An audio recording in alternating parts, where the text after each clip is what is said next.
Hello everybody, in this video I'm going to show you how to beat Green Master of the Swamp. This is a two-stage boss at Act 7, Chapter 7. I'm going to show you the build of course afterwards, but first of all let's jump into the combat. So basically the first stage is pretty easy. I have my companion here with me. Again, keep in mind companion can actually mess up the fight as well, because you know it's very hard to be in sync where attacks actually goes either against you or against him. It's sometimes confusing. So it's up to you to decide whether you want to use it or not. Now basically in this fight, I'm actually saving my thrower balls to the second stage. Unlike I did the first time with other bosses where I actually wanted to finish the first one fast, this first stage is pretty easy. So you really want to make sure to, well, not spend your thrower balls because they're going to be very useful to finish the second boss much faster.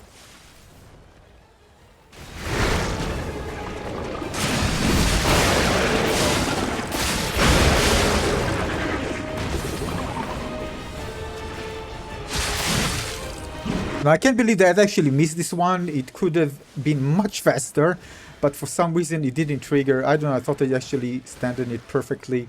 Well, that's how it is. Sometimes just screw up. Well, that's how it is in this game. Anyway, make sure to position yourself well, because they're going to deal lots of damage if you do so, both in terms of the stagger damage and the damage that comes after that. Now make sure to be careful because he has a long reach. Look at that. I didn't expect to get hit. Of course you can block it if you time it correctly because it's relatively slow, but he has some really crazy reach. Also using a cube that allows me to heal my Spectre. This is what, by the way, ignore that miss. And this allows me to fight even longer and tank for me. I'm going to show you where you can get it in a moment.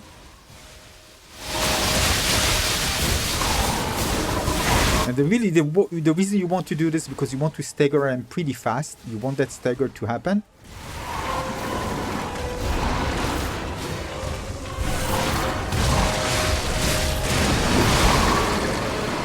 Now, if you have the shield, you can actually use it when it goes underground, by the way. It can be very useful in the first stage.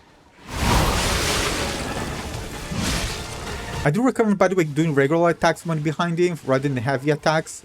Especially if your stamina is low, so you can do lots of damage instead of just trying to get the heavy hit.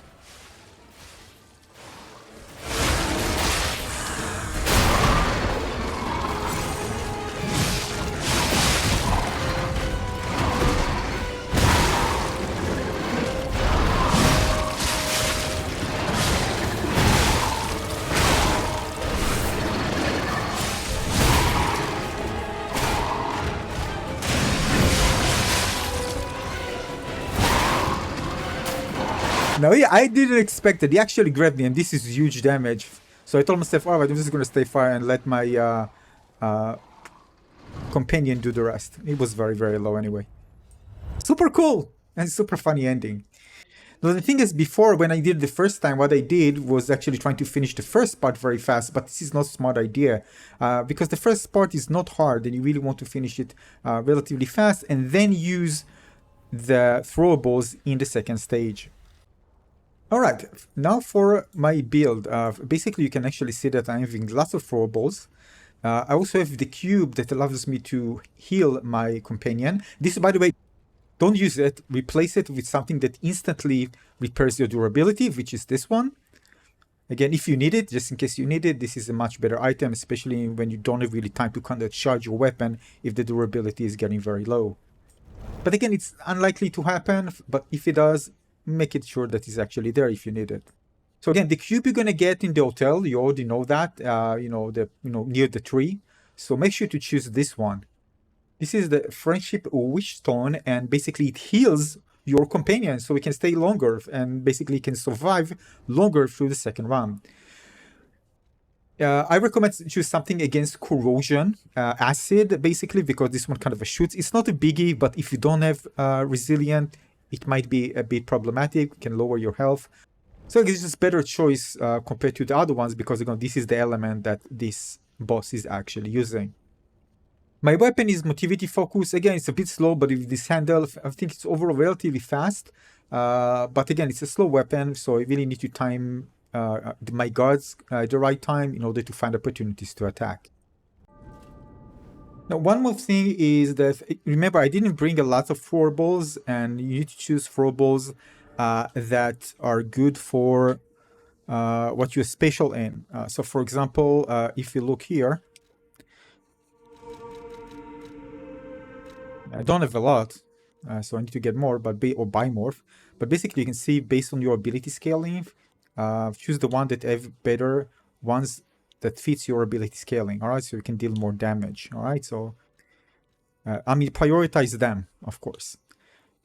Even the one that actually you put on the ground, the throw, both of them are very good, but again, make sure to pay attention to that.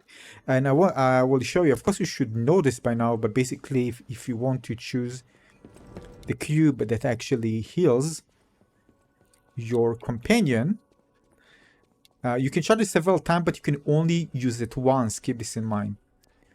All right, so if you go here, Lost Flower Garden, you're going to go to this NPC. Stalker, please. And purchase this one, Friendship Wishstone. All right.